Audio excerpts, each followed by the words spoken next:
I am doing the Heart's Desire meditation. It is Easter Sunday, the 20th of April, 2025. And I'm at a place where I'm making it up. So, what I've discovered so far, what does my heart desire? It desires freedom, fun, frolicness, idle pleasure, deep conversations, sensual expression. Time for the body to experience complete pleasure and beingness.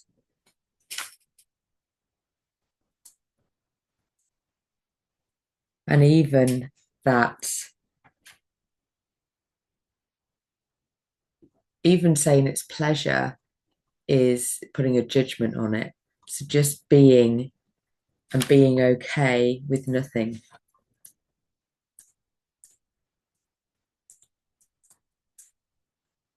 Okay. So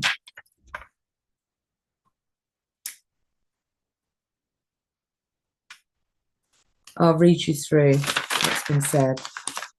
The intention was to go along the journey and receive the most genius inspired vision of what my heart desires. And the first thing I wrote down was I received focused. I received focus. And then the question was, what is in my land of plenty? I reply, my heart is full of focus. When I take the moment and become the blue mist, I'll talk about the blue mist in a minute, and make it and move it into my heart. So I'm moving the blue mist into my heart. I'm afraid that there is nothing there. Maybe my heart desires nothing, pure space just to be, to fully feel pleasure, pain, frustration, and joy. Then I've got a judgment that's coming through that my heart should be full of success, full of impact, full of service. Without that, who am I? If I am not service to others, what is the point of my existence? And then I've responded to fully experience feelings in the human body. That is the point of our experience here in the human body. To feel love. What if pure love doesn't mean commitment? It means being fully in the moment. Take away any judgment or expectations. I have expectations cluttering my heart. What are they? I need to make money. I need to put together an offer before I speak to Yinka on the 28th of April. My belief in being in love is that, or my expectation or desire for being in love with a person, one person, is to connect with their eyes and just have that knowing in your heart that this person is something special. And I did have something similar with Tim, but it wasn't a heart thing. It was a compassion thing, I think, because I met him originally as he was in a dark place and needed some help. And I was just on the start of my coaching journey. So that was definitely a synchronicical meeting. Meeting, definitely.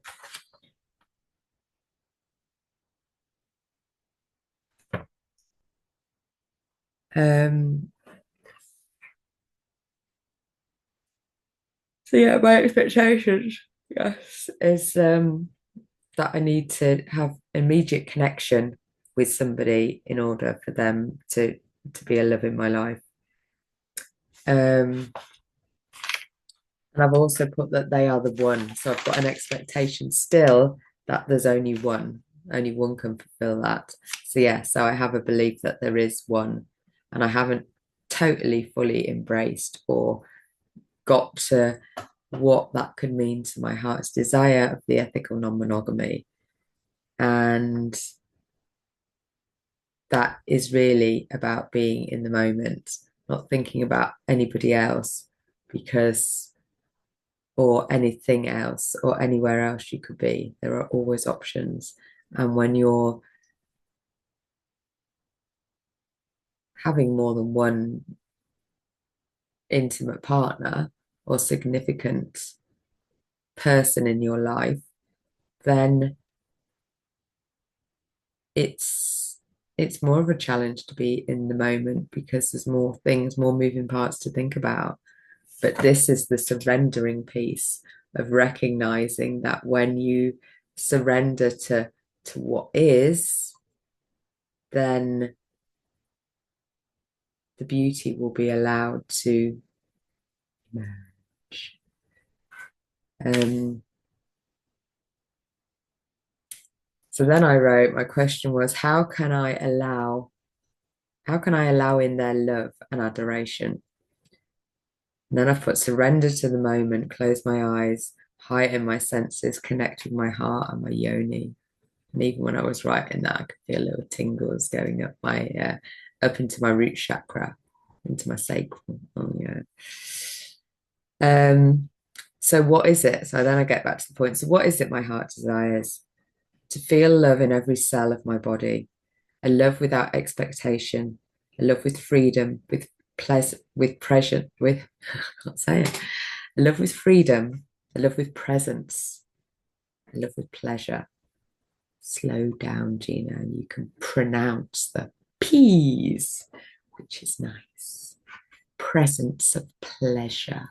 Presence of pleasure. To experience pure, unconditional love. But I noticed I'm still looking for things to do. My mind's going, write a to-do list, get it done. Because the the desire to make an income, to make some money coming in is pushing me forward to have why do I want income coming in? So I can just spend with ease. I can say yes to things. I am saying yes to things, but there's a little part of me that says, oh, you shouldn't really be doing that because you haven't really got the money. You haven't really got the money, love. You're on debt. You're in debt. Point that out, point that out. And I know that money is just around the corner if I actually put my offer out to people that might want it. So it's so close. The offer's pretty much written. Well, it is written. I just need to put it in a sheet that is easy to read for anybody. And my aim is to do a little video that explains to people exactly what it is and answers any questions. So then you can go away and think if it's something that you want to do or not without without having the pressure of me saying, do you want to sign up then? So yeah, and I think it's I I I've been on lots of training and coaching where, people do sales in different ways, and you just have to, I have to work with what sits right for here and putting pressure on people and asking them in the moment. And I will have some paid for in full offers. And because there is something around taking action, because when we have too long to think about it, we don't do anything. And or if I think, oh, I'll wait till the money comes in, I'm doing this already, then I'll I'll wait till the money comes in, or I'll wait a little bit longer to see if I feel a little bit better in a bit. And then you miss the moment. And sometimes the moment's missed for a reason. So it's not like but other times it's missed and you're still feeling, oh, I'm missing something. There's something I could be doing. I could be feeling better. I could be moving forward towards where I want to be. Because we're tied between our super conscious, which is our future self, where it wants to be, very clear of, and in my super conscious is I'm getting paid to speak on stages. I've got a successful coaching group program where amazing people, hopefully like you, are in there changing your own lives, really sussing out what it is that you want, and also what our challenges are here to teach us. Because we've all got challenges. And chances are, if you're in my world, you're living with some sort of chronic illness or mental health thing or something, because with most of us, I think we all have something that we're dealing with. Life is never quite an easy peel. We go through easy bits and then it gets hard again. We go through easy bits, we gets through hard again. But it's the times that are hard that gives us the desire to actually, something needs to shift here. I'm not happy with this. So let's do something, change something. But also the recognition that there's something else to learn. There's a there's a there's a wound that needs healing. And if you're living with a disease, dis-ease, then you have wounds that need healing in some way, shape, or form. And this journey, this program that I'm putting together is supporting people on their journey, supporting it with them, supporting them with a map, creating their own maps. So you know where you're going, that you can tap into that super conscious version of you, because the subconscious version of you is that one that's running on, let's keep you safe at anything.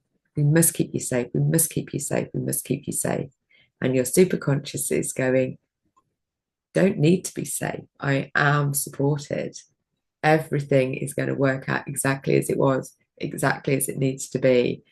And anything that doesn't go to plan means I've got a little bit more to learn. So really can just ride that wave of life, trust that everything is working out for you. So that is what my group will support people on, because when we're in a 3D world that we are in our physical bodies, we have got limitations and we have got challenges, and we've also got layers upon layers upon layers upon layers upon layers and layers of conditioning that we've taken on through society, through our parents, through our teachers, through TV, through media, whatever it is. We've got so many beliefs that are just keeping us, oh, that's a bit dangerous. Don't want to do that. Don't put your head up. Don't do this. Don't do that. Stay safe. Stay safe. Stay safe. Can't even say that quick. We've got a couple of tongue twisters today. Stay safe. Stay safe. Stay safe. And then you've got your super conscious, which is going, fly. Just go and fly. So, yeah, this has been a really good exercise. Let's go back. Yeah, so I was looking at my beliefs, that I still have, that there is still one, and I'm looking for one. And mine isn't, mine is many. I want the freedom, and what I've written down as my to do, what came out of all this was sharing my journey, Gina's polyamorous journey, where I am discovering my inner goddess, my sexuality, my sensuality, and I'm just looking back through my life so far and trying to put it together in some semblance of chapters to make it more manageable, because otherwise I'll come on and start just rambling forever. So we need some sort of structure, because it's quite a story. It's quite a story, and there's a lot of little chapters, and a lot of people have got a little chapter, and even just remembering who's who, and then obviously trying to tell the story in a way that's not that's not diving into other people's privacy, because that wouldn't be fair. But yeah, there's a lot of people on my journey, and there's something in the freedom of being with, having the freedom of being with many. This whole idea of ethical non-monogamy, that you're not tied to one person. I'm redefining what relationship is. And here I am in my 50s, and recognizing the paradigms of what we've conformed to in society. You'll meet the person of your dreams early in life. You'll you'll get married, you'll have children, you'll live together forever in a very nice little house. Maybe if you're lucky enough, you can have a camper van or a villa abroad or something like that. So, but if not, you'll just have carry on in the mundum, the rum drum. Can't even say that. Dum drums, rum drums. You know what I mean? Like just sort of low vibrational. Life isn't amazing, but it's okay. And at least deep down, we've got the love of each other. If you have got the love of each other, of course. So that is what I sort of grew up with, the expectation. And I suppose when you look at your parents, you get a good idea of what you've been exposed to. So my mum and dad did stay together for the duration of my dad's life. But the last, I don't know, 10, 20 years, they probably weren't all that happy. And I saw my dad was quite controlling. Not in he wasn't a a brute of a man, and he wasn't abusive or anything in any way, not at all. He was very mild, really, but that to the detriment of him because sometimes he didn't fully stand up to what he believed in, and but yeah, it was sort of his way or the highway, and he wasn't really open to very much stuff. I saw he stopped mum from didn't stop her from doing what she wanted to do, but she allowed that to happen. She stopped a nursing career when they got married, and I don't think, to be fair to my dad, I don't think that was his decision. It was definitely mum's. And she said that um it was her belief that you couldn't be a nurse and be married at the same time. And she says she never regrets it, but it doesn't really matter what her experience, because my experience was she gave up her career to marry my dad. And yeah, that was something that's been an underlying belief, that not that I give up my career, but I allow the man's dreams to be more important than my own. And that's definitely what I did with Dave and oh, I forgot about the name, sorry. With Duh and my previous boyfriend, which we'll call M. Um, yeah, I'll have to try and remember who's who. I'll have to do a little thing of let's see, D, and M. Obviously, my mum and dad. Can't have my mum and dad. So anyway, back to where my yeah. So how can I'll go back? How can I allow in their love and adoration? So I've got several people that are keen, and I'm holding back because I tell you why I'm holding back, because I haven't got that what's it called, real chemistry connection. I'm not feeling it at the moment anyway. There's something sort of stopping it, so that I'm not physically, my body's not going ching ching, yes, let me take your clothes off. I'm definitely feeling it more from the head. Feels like I'm wanting these people to um I'd be more turned on if they were supporting my business, I guess, than me. So that's quite interesting in itself, isn't it? So how can I allow in their love and adoration? And I've written, surrender to the moment, close my eyes, heighten my other senses, and connect with my heart and my yoni. So actually, it doesn't matter what they look like. And I watched it. There's a film called About Time, I think it is. And in it, he goes to a dating event.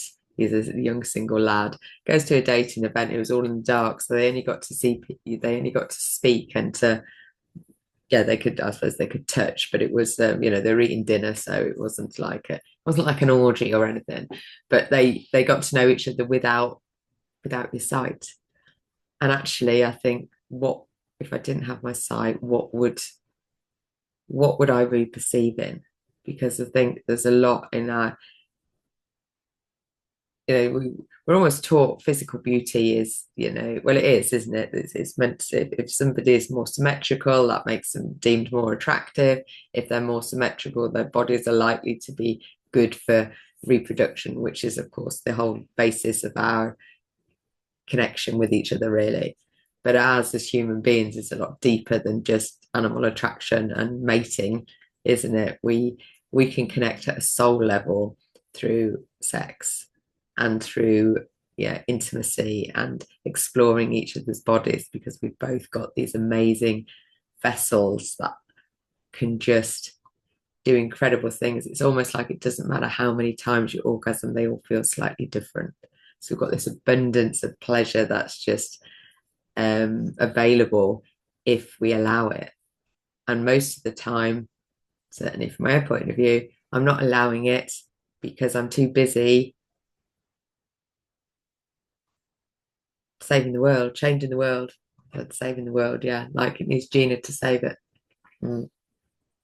Bit of an ego thing there, I think. Never mind. So then I go back to, so what is my heart's desire? And I've written to feel love in every cell of my body, a love without expectation, love with freedom of presence and pleasure. I have said this already. To experience pure, unconditional love. And then I recognize I'm still looking for things to do. What action can I take? I'm still afraid I don't have the answers. I'm waiting for the clarity of a path where I can see my destination is, and it's just going to give me the impotence to get up and go for it. So I know where I'm going. And then I've written, the future destination cannot be seen, it can be felt. Turn into the blue mist, go into your heart, feel the love in your heart, feel the blue mist in your heart, and then become your skin. Experience what it is to become your skin.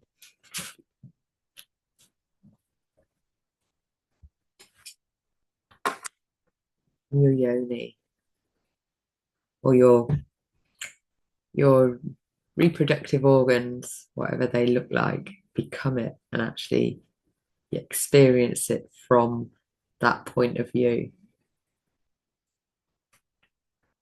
Allow pleasure to move through you like you are the blue mist. So, like, the blue mist is like becoming your cells. You are becoming your skin. You are becoming your yoni. You are becoming your body. You don't need to do anything. In fact, it'll be more powerful if you don't and feel fully in the moment. There is nothing to do, no thing. There is no time. Everything will arrange itself. You will have all the time you need to do whatever you need to do when you finish this experience, when you've moved from this experience. So, right here, right now, you've got everything you need. You will be taken care of. Feel the space around you as your skin, feel the space. Feel the nothingness. There's nothing around you. The blue mist is gone. It's just nothing, no thing.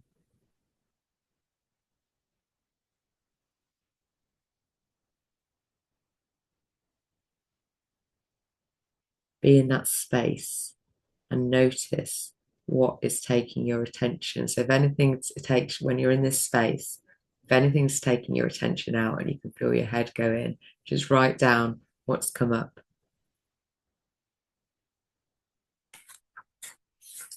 And imagine each cell of your body being nothing. Then I wrote, what does my heart desire? And it said freedom, fun, frolicness, don't even know if that's a word. Idle pleasure, deep conversations, sensual expression, time for the body to experience complete pleasure and beingness, being okay with nothing, no thing. So then the next question, which is where I've got stuck, is what else is there that I haven't allowed myself to acknowledge? What other gem or gems are hidden in my heart with regard to what my heart desires? So I'm giving myself a table topic, 2 minutes. Uh, I sort of run better on a timer, so I imagine I know I'm giving myself a long time for the table topics, but nothing's coming to me. That is the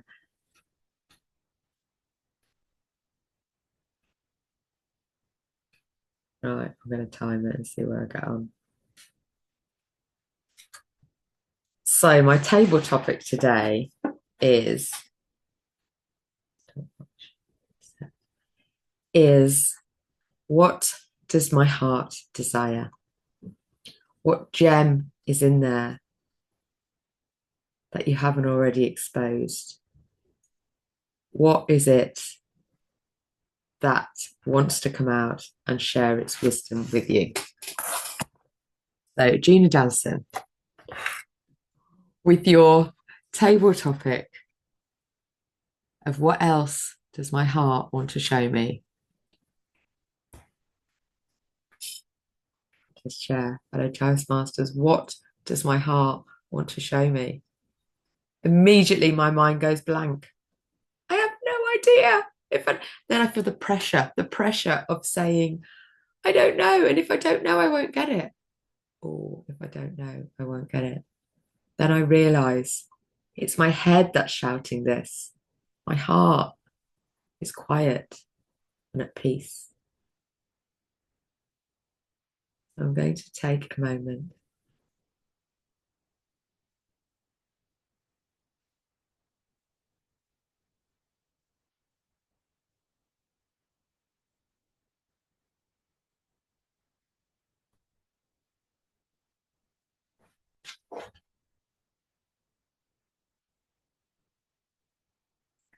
My head's still jumping in and saying, there's nothing, there's nothing. Um,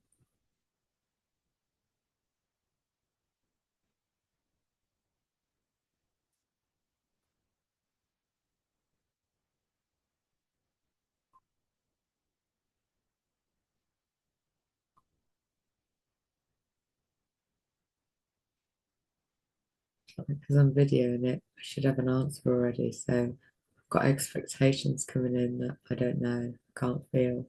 Head, just do one. Go and sit up. This is heart's time. If there's nothing in there, that's absolutely okay. It's like when you get really quiet, you can start hearing the noises that you never noticed. And with the fridge, the air conditioning, far off distant plane, dead breathing, going to the heart now.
And then he says, just make it up. Just make it up. And I'm struggling with making it up because I don't know, there's no words coming through. And he also said that once you start talking, words will come. Once you start writing, words will come. But they haven't come. There is nothing. I am experiencing no thing. That's what I wanted. I wanted to experience no thing.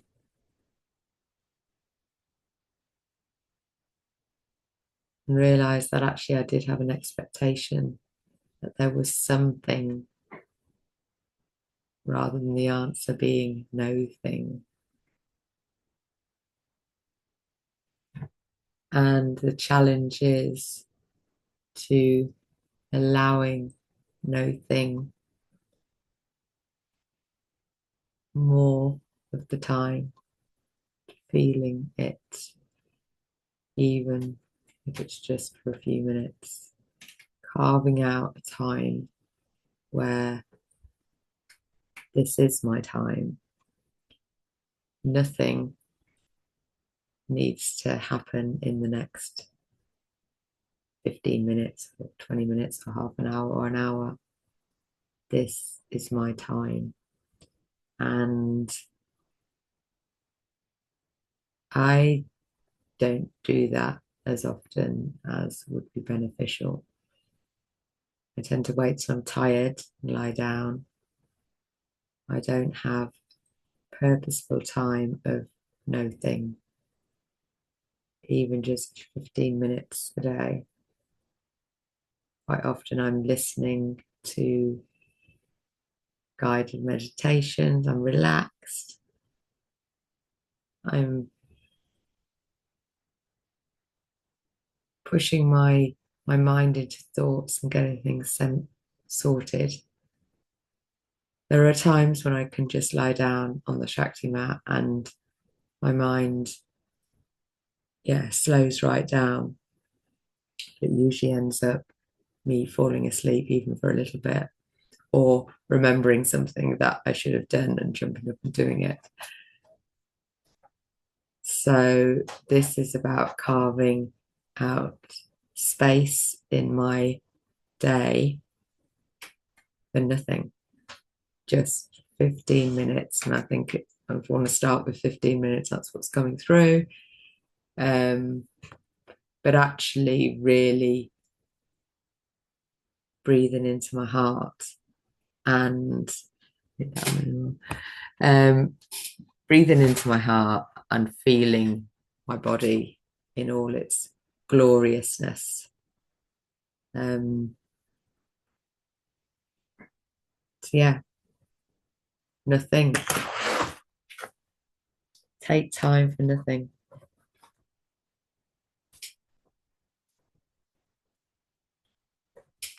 Right. What I'm also intending to do is do a little guided visualization meditation of the blue mist and becoming your body. And if that's something that you'd like to have one of, let me know. And I can create that. I need a wee now, so I'm going to disappear. Thank you. Thank you for listening to this so far. And I'm gonna send it out because I think it's a real it's a bit of a gem of well, certainly what's in my heart and things that are coming from it. So if you would like to be one of the founding members of the Map to Wellness, well, I'm going to call it the Travelers Hub. The Travelers Hub, which is the membership bit, and the Map to Wellness is the series of exercises, the little program that I've put together that helps people get more self-aware. But really, this is for people who are looking to experience their illness in a different way. That actually illness just your experiences and your challenges don't have to be a bad thing, and together we can uncover what they're teaching you, and also to be able to support other people on their journey and learn from others who are on a similar path. So I want to pull people together that are on this similar path, that are open and spiritually spiritually curious, I guess, um, and really make the most of this wonderful gift that we've given in life, no matter what it looks like and how painful we could perceive it can be sometimes. Maybe when we shift our perspective a little bit, the pain turns into pleasure. And who wouldn't want that? Like, right. So I'm going on